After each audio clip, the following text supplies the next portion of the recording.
شادی کی پہلی رات ہم ایک دوسرے کو دیکھ کے بڑی دیر ہنستے رہے کہ یہ ہم نے کیا کر دیا ہے، لیکن ان کہکوؤں کے پیچھے کی فکریں ہم دونوں کے چہروں سے عیاں تھیں۔ شادی چونکہ جلد بازی اور خاندان والوں کی ناراضگی میں ہوئی تھی، سو منہ دکھائی کے پیسے میرے پاس نہیں تھے۔ ایک دوست سے ادھار پکڑ کے سونے کی ایک ہلکی سی انگوٹھی اسے دی، جسے اس نے یہ کہہ کے واپس کر دیا کہ میں تمہارے حالات سے واقف ہوں، جن حالات میں شادی ہوئی ہے اس سے بھی واقف ہوں، سو جب خود دلا سکو گے تب لوں گی۔ میں نے تھوڑا شرمندہ ہوتے ہوئے پوچھا کہ اچھا بتاؤ تمہاری سب سے بڑی خواہش کیا ہے، میں کسی دن وہ ضرور پوری کروں گا۔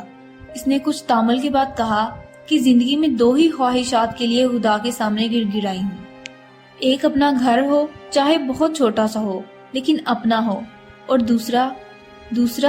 دوسرا میرے سامنے ہے۔ ہم دونوں نے ایک دوسرے کا منہ دیکھا اور مسکرانے لگے۔ پسند کی شادی پہ عورت پہلے اپنے گھر والوں سے سنتی ہے، بعد میں سسرال سے۔ وہ ساری کشتیاں جلا کے آئی تھی، سو اس نے زبان سی لی۔ اب اگلی ذمہ داری میری تھی۔ ایک دوست کے توسط سے لاہور ایک کال سینٹر میں جاب مل گئی، لیکن میں کبھی اپنے شہر سے نکلا نہیں تھا، سو ایک انجان شہر میں جانے کے لیے مجھے تھوڑا سرمایہ درکار تھا۔ ابو سے مجھے 10,000 ملے، اگلے ہفتے کی ٹکٹ تھی۔ رات کو میں حسابوں میں مصروف تھا تو وہ میرے پاس آئی۔ اس نے اپنے زور سے بند مٹھی کھولی اور میرے سامنے کر دی۔ میں نے کہا تم فکر نہ کرو، میرے پاس پیسے ہیں، یہ تم اپنے پاس۔ یار مجھ سے جھوٹ نہ بولا کرو، مجھے پتا ہے نہیں ہے۔ میں خاموش ہو گیا کیونکہ پیسوں کی ضرورت مجھے تھی۔ وہ میرے پاس بیٹھ گئی اور کسی ماسٹر پلانر کی طرح مجھے سمجھانے لگی۔ میں نے ایک پلان سوچا ہے۔ کیا؟ تمہاری گندم گاؤں سے آتی ہے نا؟ ہاں، تم ایسا کرو، ان پیسوں کی گندم لے لو، گھر کے لیے بھی لینی ہے، گاؤں سے تمہیں سستی مل جائے گی۔ میری ایک دوست ہے، اس سے بات کی ہے میں نے، اس کو ضرورت ہے، تم یہاں سے اٹھا کے وہاں دے دینا، کچھ پیسے بچ جائیں گے۔ وہ بڑی ایکسائٹمنٹ سے مجھے ایک بزنس پلان سمجھا رہی تھی۔ میں اس کی معصومیت پہ مسکرایا، لیکن پلان برا نہیں تھا۔ پلان کامیاب رہا۔ یہ پلان ہم نے گھر والوں سے مخفی رہا۔ پیسے لے کے جب میں گھر آیا تو رات کو ہم چھوٹے بچوں کی طرح پیسے گن رہے تھے، جیسے بچے گلا توڑنے کے بعد گنتے ہیں، حالانکہ ان کو پورا حساب ہوتا ہے۔ ہمیں فی من 350 کے حساب سے 6,300 منافع ہوا۔ یہ ہمارا پہلا کامیاب بزنس تھا۔ 2,000 میں نے اس کے منع کرنے کے باوجود اس کے ہاتھ پہ رکھا، کیونکہ اصولی طور پر یہ اسی کی کمائی تھی۔ اگلے ہفتے میں اسے چھوڑ کے لاہور نکل گیا۔ لاہور میرے لیے انجان تھا۔ کچھ دن دوست کے گھر رہا، بعد میں جب اپنی رہائش ڈھونڈنی پڑی تو دال روٹی کا بھاؤ پتہ چلنے لگا۔ رہائش اور ماہانہ خرچوں کا حساب لگایا تو یہ میری سوچ سے تھوڑا زیادہ تھا۔ پیچھے میری ایک منتظر بیوی بھی تھی اور ایک تنخواہ میں مجھے میرا گزارا ہوتا مشکل نظر آ رہا تھا۔ پتہ نہیں ہے اس کی محبت تھی یا احساس ذمہ داری۔ میں نے بھی طے کیا کہ کچھ نہ کچھ تو کروں گا ہی۔ اس نے اگر میرے بھروسے سب چھوڑا ہے تو اس کا بھروسہ نہیں ٹوٹنے دے سکتا۔ میں نے اپنے کال سینٹر کے قریب کام ڈھونڈنا شروع کیا۔ اتفاق سے وہاں ایک ریسٹورنٹ میں مجھے نوکری مل گئی۔ ہوتا بھی یہ تھا کہ صبح 7 سے شام 5 میں کال سینٹر میں تھا، وہاں سے آ کے سو جاتا تھا، اور رات 12 سے صبح 6 نائٹ شفٹ پہ ریسٹورنٹ۔ وہاں سے مجھے 2 وقت کا کھانا مل جاتا تھا، جس سے میرا کافی خرچہ بچ جاتا تھا۔ کال سینٹر کی تنخواہ 15,000 تھی، جو کمیشن ملا کے 25-26 بن جاتا تھا، اور ریسٹورنٹ والے مجھے 8,000 دیتے تھے۔ اس اضافی کام کا میں نے گھر نہیں بتایا تھا، ورنہ میری بیوی مجھے کبھی یہ نہ کرنے دیتی۔ مہینے بعد گھر گیا تو 12,000 اس کے ہاتھ میں رکھ دیے۔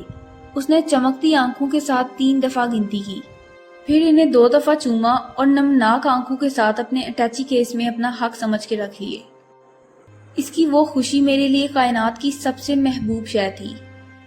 میں اسے اپنے ساتھ لے جانا چاہتا تھا، لیکن میرے وہاں کے حالات اس چیز کی اجازت نہیں دیتے تھے۔ اس نے بھی بردباری کی انتہا کرتے ہوئے خود ہی منع کر دیا۔ اس کی دعائیں تھیں یا اس کا رزق۔ 2 ماہ میں مجھے ایک فرم میں نوکری مل گئی۔ یہاں میری تنخواہ 40,000 تھی، جو میری سوچ اور ضروریات کے حساب سے کافی زیادہ تھا۔ محنت کی عادت تو مجھے پہلے ہی تھی، سو فارغ وقت میں نے ایک پیکنگ کمپنی میں نائٹ شفٹ میں نوکری کر لی۔ یہ کام ریسٹورنٹ سے کافی بہتر اور صاف ستھرا تھا، اور تنخواہ بھی مناسب تھی۔ اس نوکری کا میں نے اسے نہیں بتایا کہ اس کو سرپرائز دوں گا۔ اس دفعہ میں 2 ماہ بعد گھر گیا، اس کی سالگرہ تھی، اور گھر والوں کے سامنے ہم انتہا کے میسنے تھے۔ ان کو کچھ نہیں بتاتے تھے، سالگرہ پہ ایک چھوٹا سا کیک ہم 7 لوگوں میں تقسیم ہوا۔ رات کو ہم جب کمرے میں اکیلے ہوئے تو اسے ایک ڈبہ پکڑا دیا۔ اس نے خوشی اور حیرت سے اسے الٹ پلٹ کر دیکھا اور پوچھا، کیا ہے اس میں؟ خود ہی دیکھ لو۔ او اچھا، میرے پاس بھی کچھ ہے، میں نے حیرت سے پوچھا، واقعی کیا؟ اس نے اپنے ٹیچی کیس سے ایک چھوٹا سا ڈبہ نکال کے مجھے دے دیا۔ پہلے اس نے اپنا ڈبہ کھولا تو خوشی کے مارے اس کی ہلکی سی چیخ نکل گئی۔ یہ ایک اینڈرائیڈ سمارٹ فون تھا۔ اس کو فوٹوگرافی اور برانڈ سرچ کرنے کا خبر تھا، جس کو وہ دوستوں کے موبائل سے کبھی کبھار پورا کر لیتی تھی۔ اس نے جلدی جلدی اسے نکالا، آن کیا اور کہا، لیٹس ٹیک اے سیلفی۔ اور یہ ہماری ایک ساتھ پہلی باقاعدہ فوٹو تھی۔ اب میری باری تھی۔ میں نے گفٹ کھولنا شروع کیا۔ یہ جی شاک کی ایک سپورٹس واچ تھی۔ اسے میری خواہشات کا بخوبی علم تھا۔ یہ کافی مہنگی تھی، جس کی میں نے زندگی میں ہمیشہ بس خواہش کی تھی۔ اس کے پیسے اس نے اپنے خرچے میں سے کیسے بچائے تھے وہ میری سمجھ سے باہر تھا۔ اس کے تحفے کے آگے میرا تحفہ شرمندہ ہو رہا تھا۔ اس رات ہم نے اپنے تحائف کو خوب انجوائے کیا۔ عورتیں گھرداری کے معاملے میں بہت دور اندیش ہوتی ہیں۔ وہ اپنے ہمسفر کے ساتھ بچوں کے نام، حتیٰ کہ ہونے والے گھر کے پردوں اور چادروں کے ڈیزائن تک شادی سے پہلے سوچ لیتی ہیں۔ ہم نے شادی کی پہلی رات یہ وعدہ کیا تھا کہ اولاد کی طرف تب جائیں گے جب ان کو خود سے بہتر زندگی دے سکیں۔ ہماری اگلی کوشش اپنے گھر کے لیے تھی، جس کے لیے ہم دونوں ایک دوسرے سے چھپ کے کوشش کر رہے تھے۔ اس نے بھی ایک پرائیویٹ اسکول آکسفورڈ میں ٹیچنگ شروع کر دی تھی اور گھر میں بھی کچھ بچے پڑھنے آ جاتے تھے۔ گھر میں اس معاملے کو لے کے کبھی کبھی گرما گرمی بھی ہو جاتی کہ بہنیں جوان ہو رہی ہیں، ان کا تمہیں خیال نہیں۔ گو کہ میں گھر میں تھوڑا خرچہ دے دیتا تھا، لیکن ساس بہو کی وہی ازلی لڑائی کہ سارا خرچہ ہمارے ہاتھ میں ہو۔ اس حوالے سے کبھی گھر بحث نہیں کی۔ وہ اپنی تنخواہ کا زیادہ حصہ خود ہی امی کو دے دیتی تھی۔ اس کا بھی حل ہم نے ایسے نکالا تھا کہ ایک دن میں گھر آیا ہوا تھا۔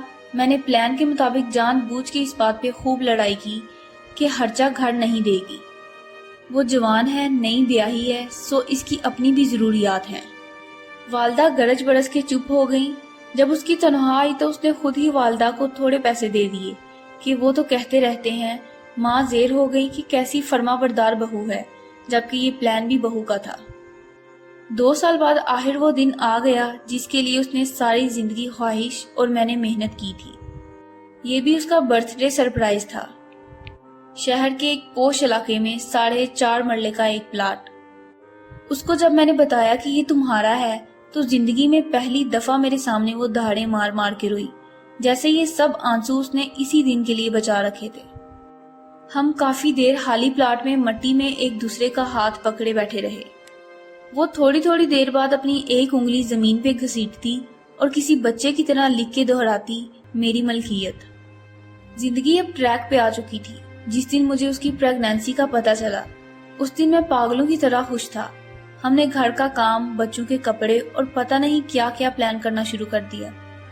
ایک رات اس کی طبیعت معمول سے زیادہ خراب ہوئی۔ میں اپنی زندگی میں سارا کو لے کے کبھی نہیں ڈرا، اس وقت بھی نہیں جب پورے خاندان کے سامنے اکیلا کھڑا تھا۔ لیکن زندگی میں پہلی دفعہ اس کی اس حالت نے میری روح نچوڑ کے رکھ دی۔ میں اسے لے کے ہسپتال بھاگا۔ میری حالت یہ تھی کہ شرٹ پہنی تھی جس کے بٹن بند نہیں تھے اور میں ننگے پیر ہسپتال میں اس کو اٹھا کے بھاگ رہا تھا۔ اس کی حالت خراب تھی۔ ڈاکٹروں نے ایک زندگی بچانے کا آپشن دیا تھا جس کا جواب واضح تھا۔ میں وارڈ کے باہر فرش پہ گھٹنوں کے بل بیٹھا اللہ تعالیٰ سے اس کی زندگی کی بھیک مانگ رہا تھا، لیکن خدا کو کچھ اور منظور تھا۔ اس نے اس کے لیے بہتر گھر چن رکھا تھا۔